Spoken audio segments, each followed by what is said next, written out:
बिस्मिल्लाहिर्रहमानिर्रहीम। अस्सलाम वालेकुम दोस्तों, उम्मीद करता हूँ आप बिल्कुल ठीक ठाक होंगे। दोस्तों, मस्कत इंटरनेशनल एयरपोर्ट को खोलने की तैयारी मुकम्मल हो चुकी है। जो भी प्रोसेस था, हिफाजती इंतजाम करने थे, वो मुकम्मल हो चुके हैं। जैसे ये आप वीडियो में देख सकते हैं, ये वीडियो मौजूद है मस्कत इंटरनेशनल एयरपोर्ट के ऑफिशियल ट्विटर अकाउंट पर। ये वीडियो मैंने ली है सिर्फ एजुकेशनल पर्पज़ के लिए, सिर्फ आपको दिखाने और बताने के लिए। उनके ट्विटर अकाउंट का यानी मस्कत इंटरनेशनल के ट्विटर अकाउंट का लिंक मौजूद है इस वीडियो के डिस्क्रिप्शन में। आप वीडियो वहां पर भी जाकर देख सकते हैं।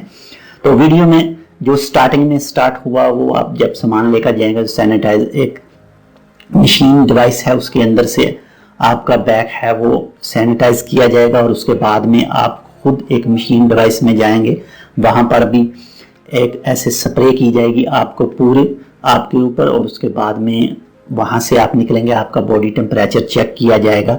और अगर आपका बॉडी टेम्परेचर ज़्यादा है या आपको कोई भी सिम्टम्स पाए जाते हैं कोविड-19 के, तो आपको एयरपोर्ट के ऊपर एक हेल्थ केयर सेंटर है, आपको वहां पर शिफ्ट कर दिया जाएगा। इसके अलावा जितना भी वहां पर सामान है वो भी सैनिटाइज किया जाएगा। और ये वीडियो में आप मुकम्मल तफसील देख सकते हैं।